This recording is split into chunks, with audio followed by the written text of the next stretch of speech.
Hey everyone! Ever wonder about the simple wonders hiding in plain sight around your home? Today, we're diving into the fascinating world behind something as ordinary as your morning toast. Let's start with the toaster, a humble kitchen gadget that revolutionized breakfast. Did you know the first electric toaster was invented in 1893 by Crompton and Company in the UK? But it was far from the pop-up marvels we use today. It was a simple appliance that toasted bread on one side, and you had to manually flip it to toast the other.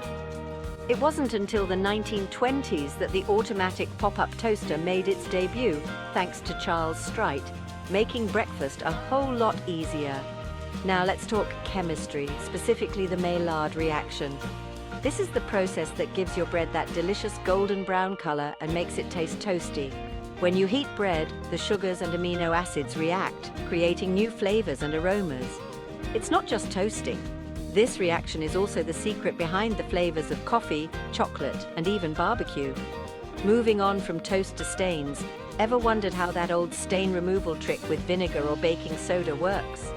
It's all about pH levels. Stains like coffee or wine are acidic, and baking soda is basic. When they mix, the baking soda neutralizes the acidity, lifting the stain out of the fabric. Vinegar, on the other hand, is an acid that can dissolve substances like soap scum or hard water deposits, making it a great cleaning agent. So the next time you pop a slice of bread into the toaster or scrub out a stain, remember there's a whole world of science right at your fingertips. It's these everyday wonders that make ordinary things, well, extraordinary. Thanks for joining me today, and stay curious.